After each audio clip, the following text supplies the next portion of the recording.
गीता में कृष्ण ने कहा अर्जुन से कि अर्जुन केवल समर्पण की शक्ति से ये सब ज्ञान प्राप्त किया जा सकता है।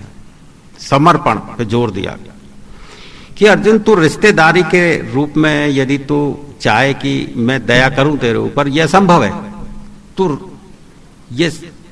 तू मेरे से निश्चल प्रेम कर, तो मुझे दया करने की जरूरत नहीं पड़ेगी। दया तो मेरे अंदर से निकल रही है। यदि तेरे से नहीं टकरा रही तो तेरे अंदर कहीं कोई अटकाव तेरे ही अंदर है।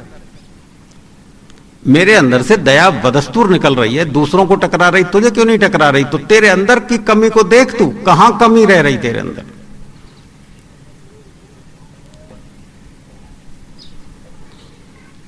तो समर्पण की जो ताकत है वो अंदर एक पगडंडी बनाती है।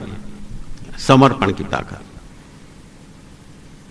समर्पण निरपेक्ष होता है, अपेक्षा से नहीं होता। कोई भी अपेक्षा से समर्पण हो ही नहीं सकता। जैसे ही तुम निरपेक्ष समर्पित होते हो ना, समर्पण के साथ ही भक्ति उसी रास्ते से निकलती है अपने आप। भक्ति को सीखा नहीं जाता, ना करा जाता। गुरु से जब प्रेम होता है ना निश्चल, तो समर्पण कब हो गया ये भी पता नहीं लगता, करना नहीं पड़ता वो पता। क्योंकि प्रेम इस संसार का एक नियम है बनाया हुआ निरंजन भगवान का। प्रेम ऑटोमेटिक, संत महात्मा जब तुमसे प्यार करते हैं तो बदले में अपने आप प्यार निकलेगा। अब वो जब प्यार होता है तो समर्पण उसके साथ ही चला आता है, और जैसे ही समर्पण साथ आता है तो पता ही नहीं लगता तुम भक्त कब बन गए। दूसरे बताते हैं कि तुम भक्त बन गए, भगत जी कैसे हो, वो दूसरे बताते हैं, तुम्हें तो पता लगता है कि हम भगत जी जैसे कैसे हो गए भाई, हमको तो पता ही नहीं लगा। दूसरे बताते हैं। इस होली का मतलब भी क्या होता है? समर्पण। होली मतलब हो जाना। होली का मतलब रंग गुलाल तुम फेंकते हो, कीचड़ मिट्टी भी तुम उछालते हो, तो भी आपस में प्रेम गुथा हुआ रहता है। नहीं समझ? कीचड़ मिट्टी भी उछाल देते हो, उसको गड्ढे में भी दे दिया, रंग उछाल दिया, मुंह काला कर दिया, सफेद कर दिया, लाल गुलाबी कर दिया, फिर भी प्रेम। यानी कि जब कोई चीज हो जाती है ना, तो अच्छे और बुरे कर्म सब सम्मिलित हो जाते हैं, फिर एक रस हो जाता है व्यक्ति। अच्छा बुरा खत्म हो जाता है। होली का मतलब है कि तुम उसको कीचड़ में डुबा रहे हो, उसको काला सफेद लगा रहे हो रंग, फिर भी वो प्रेम करता चला जा रहा है। खत्म हुआ अच्छा और बुरा। अब कोई चीज प्रेम में गुथ गई, अच्छे और बुरे की देखने की दृष्टि खत्म हो गई, उसका नाम होली। फिर अब अलग से दिखाई देने लग गया। क्रोध भी अलग दिखाई देता है और मोह भी अलग दिखाई देता है। तुम अलग हो गए उससे। अभी तो जब तुम क्रोध करते हो ना, तो क्रोध के साथ एक हो जाते हो। अभी तुम प्रेम करते हो तो प्रेम के साथ एक हो जाते हो। तुम मोह करते हो तो तुम्हारा अलग से पता नहीं लगता। अभी अलग पता नहीं लगता। फिर अलग पता लगे कि क्रोध हो रहा है, फिर अलग पता लगे कि काम वासना आ रही है, पता लगे अलग से नहीं, फिर तो तुम एक जीव हो जाते हो, एक रस हो जाते हो। तुम्हें अलग का बोध हो जाने का नाम है ध्यान। अलग बोध।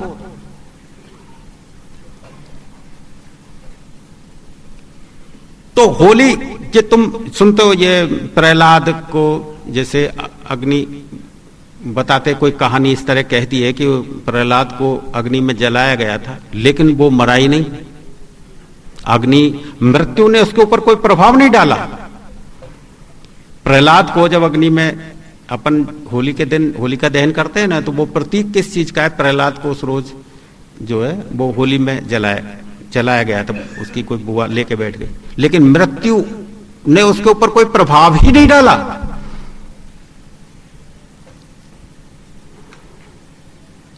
एक शरीर की मृत्यु होती है, याद रहे बात। तुम इस मृत्यु को जानते हो। प्रहलाद इस मृत्यु से पार निकल गया था। उसे ये कहानी में मत अटका करो, तुम प्रतीकों को देखा करो। क्योंकि मैं पिछली बार बता रहा था कि ये बड़ी मुश्किल है कि सीधे सीधे कहा ही नहीं जा सकता, सीधा कहना असंभव हो रहा है। तो एक कहानी जो शास्त्रों में है वो प्रतीक रूप में है कि प्रहलाद को मृत्यु मार ही नहीं सक रही है। जिसने कोई मृत्यु को रोकने का उपचार ही नहीं किया, उससे अग्नि में बैठने को कहा, और प्रहलाद अग्नि में ऐसे बैठ जाता है कि जैसे अग्नि से मित्रता हो तो हो उसकी, उसका कितना प्रेम हो अग्नि से, वो फट से बैठ जाता है और फिर उसे मृत्यु नहीं मार रही, फिर वो जीवित रह जाता है। और जबकि उसका पिता हिरण्यकश्यप, उसने मृत्यु से बचने के कितने उपचार किए, इतनी तपस्या की उसने, एक पैर पे खड़े होके हजारों वर्ष तपस्या की उसने, और ब्रह्मा जी ने उनको वरदान दिया कि तूने बहुत तपस्या की, तू मांग क्या मांगता है? तो उसने केवल अपनी सुरक्षा के लिए वरदान मांगा, अपनी सुरक्षा के लिए वरदान मांगता है कि मैं ना अंदर मरूं ना बाहर मरूं, ना मैं मनुष्य से मरूं ना जानवर से मरूं, ना मैं ऊपर मरूं ना मैं नीचे मरूं, ना मैं दिन में मरूं ना मैं रात में मरूं। तो ये कितना डर से भरा हुआ था हिरण्यकश्यप, कितना डरा हुआ था। हजारों वर्ष तक उसने सिर्फ इसलिए तपस्या की, मृत्यु के भय से बचने के लिए, कि मृत्यु से मारे नहीं, इतना डरा हुआ था। हजारों वर्ष बर्बाद कर दिए उसने मृत्यु से बचने के उपाय, तपस्या की उसने। देखिए कहानी को प्रतीक रूप में देखो, कहानी को पकड़ो मत, कि मृत्यु से सुरक्षा के लिए उसने इतनी तपस्या की, और वो कह रहा है कि मैं न मनुष्य से मरूं न जानवर से मरूं, न मैं दिन में मरूं न रात में मरूं, नहीं समझे, न अंदर मरूं न बाहर मरूं, मुझे ऐसा वरदान दीजिए। ब्रह्मा ने तथास्तु बोल दिया। अब बोलिए कितनी सुरक्षा करी, इसके बाद भी मृत्यु ने उसे छोड़ा नहीं, फिर भी मृत्यु ने उसे मार ही डाला। और एक व्यक्ति ऐसा है प्रहलाद, जिसने मृत्यु से बचने का कोई उपचार ही नहीं किया, और वो अग्नि में ऐसे बैठ गया कि जैसे अग्नि उसकी कितनी प्रेमिका हो, जैसे प्रेमिका के पास कोई चला जाता है, ऐसे प्रहलाद अग्नि में बैठ जाता है, और इसके बाद भी मृत्यु उसे कुछ नहीं कर पाती। तो सोच के देखो, प्रहलाद ने किस मृत्यु को जाना था कि मृत्यु का भय खत्म हो गया था उसे, और उसके पिता हिरण्यकश्यप ने इतने उपचार, हजारों वर्ष की तपस्या करने के बाद भी, और वो मृत्यु के भय को नहीं निकाल सका, मृत्यु फिर भी उसे आई। एक मृत्यु कोई और है, जिस मृत्यु को तुम रोजाना देखते हो, मरते हुए लोगों को देखते हो ना, एक मृत्यु तो ये है, एक मृत्यु साधु के जीवन में भी आती है, एक मृत्यु साधु के जीवन में भी आती है। जब ध्यान से व्यक्ति जुड़ता है, तो ध्यान से व्यक्ति जुड़ता है तो फिर जीरो हो जाता है सब, फिर मन भी जीरो हो जाता है, सब सन्नाटा। ये सन्नाटा नहीं जो तुम देख रहे हो, ये सन्नाटा वन्नाटा, कुछ सन्नाटा भी नहीं कह सकते, ये सब जाम हो जाता है। उस मृत्यु से निकल के जाना पड़ता है, जिसे हम समाधि बोलते हैं। ध्यान में एक अवस्था आती है समाधि, उसमें कोई बोध नहीं होता, उसके पार जब निकलता है व्यक्ति, तो मृत्यु जीते जी आती है व्यक्ति को। एक मृत्यु तो यह है शरीर के साथ जुड़ी हुई है कि तुम्हारी उम्र पूरी हुई और तुम मर गए। एक ध्यानिष्ठ व्यक्ति होता है जो जीते जी मृत्यु को जान लेता है, जैसे प्रहलाद ने जान ली। जैसे प्रहलाद ने जीते जी मृत्यु को जान लिया, तो मृत्यु फिर उसकी सहयोगिनी बन जाती है, उसकी प्रेमिका बन जाती है। मृत्यु प्रतीक को देखो, वो जल रहा है तो भी घबरा नहीं रहा, यूं क्यों बैठ जाता है। वो जानता है कि मैं मृत्यु को जानता हूं, मैं रोज खेलता हूं इसके साथ, मैं रोज इसके साथ खेलता हूं, तो मुझे यह स्थायी नहीं मार सकती मौत। वो जान गया इस चीज को। इस चीज को हिरण्यकश्यप नहीं जान सका। इतनी तपस्याएं करने के बाद भी वो भयभीत बना रहा, और मृत्यु ने उसके शरीर को मारा। इसके बाद में फिर चक्र तो ऐसा है, फिर आना पड़ेगा यहाँ कर्मों को भोगने के बाद में। तो प्रहलाद की जो कहानी है, वो कहानी तुमको किस चीज की तरफ सूचित करती है, यह है देखने की बात। क्या दर्शाती है ये कहानी? तुम कहानियों को पकड़ लेते हो और उनके प्रतीकों को समझते नहीं। शास्त्रों में कहानी तुम्हारे मनोरंजन के लिए थोड़ी लिखी है ये।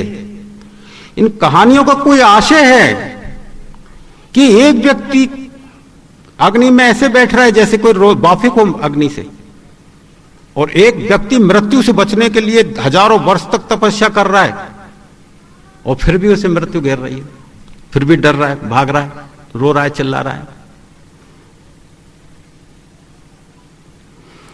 कहानी को बताने से क्या फायदा कि वो कैसे नरसिंह भगवान ने उनको नाखूनों से फाड़ा, वो तो तुम ही जानते हो, उससे मुझे क्या लेना देना, वो प्रतीक रूप में क्या कहा।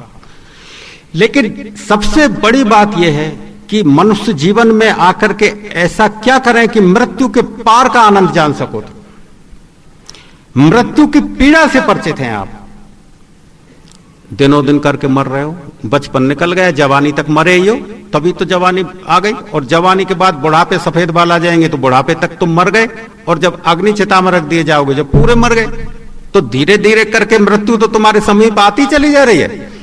अब तक कितने मर गए, थोड़े और बाकी हो, थोड़े थोड़े थोड़े के। एक साथ मृत्यु आती है क्या? एक साथ नहीं आती, रफ्ता रफ्ता ये सितम होता है, ये धीरे धीरे करके होता है, ये सितम, ये पीड़ा धीरे धीरे करके आती है, एक साथ नहीं आती। लेकिन तुम तो मृत्यु को भुलाते हो जोश में कि मृत्यु याद नहीं आ जाए, बुढ़ापा पता नहीं लग जाए। पीड़ा से बचने के लिए तुम कितने कितने उपचार करते हो, क्या क्या उपचार करते हो। टेंशनों को ध्यान में ही मत रखा करो, ज्यादा ध्यान में रखते हो तो ज्यादा पीड़ा होती है, होगी पीड़ा। अब उसमें बचने के लिए तुम कितना बचोगे, एक दिन बच जाओ, 2 दिन बच जाओ, तीसरे दिन फिर आदत पड़ी, फिर चले जाओ उसी में। थोड़ी देर के लिए नशा कर लिया, मैं बताता हूं कि भाई शराब क्यों पीता है व्यक्ति, इसलिए पीता है कि भाई टेंशन वेंशन मत जाओ, कि टेंशन रुकेंगे कि शराब का नशा उतरेगा, दूसरे दिन फिर हो जाएगा। लेकिन पार जाने का कोई नशा तुमने खोजा ही नहीं। जो नशे खोजे हैं, जो उपचार खोजे हैं, वो दूसरे खोज लिए जो उसी में फंसाव के हैं, उससे पार निकलने का कोई नशा नहीं खोजा है।